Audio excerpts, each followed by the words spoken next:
আরে দাঁড়াও দাঁড়াও, এটা আমার রিয়েল হেয়ার নাকি ফেক হেয়ার? আর তারপর আমি আমার ননদকে দিলাম আইব্রো ভাত। আর আফটার বিফোরের আমাদের কাণ্ড দেখে তোমরা হেসে পাগল হয়ে যাবে। তো ভিডিওটা কন্টিনিউ দেখতে থাকো। সো হে হ্যালো এভরিওয়ান, তোমরা সকলে কেমন আছো? আশা করছি খুব ভালো আছো। এই আমরাও যে খুব আমরা ভালো আছি। পৌঁছে গেলাম মৌসুমীদির স্টুডিওতে। 5 মিনিটের রাস্তা, বলো 5 থেকে 7 মিনিটের রাস্তা আমাদের বাড়ির থেকে।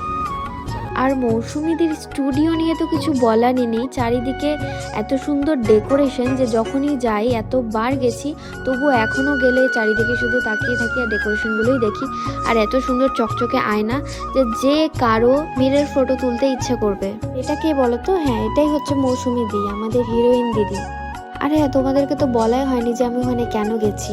অ্যাকচুয়ালি দিদির অ্যাডভান্স হেয়ার স্টাইলের ক্লাস করাচ্ছিল, আর সেই জন্য হেয়ার স্টাইলের ডেমো দেখানোর জন্য আমাকে ডেকেছিল। আমার হেয়ার স্টাইল ডেমো দেখাবে সেই জন্য। তো সেই জন্য আমি চলে গেছিলাম। আর সবাই এখানে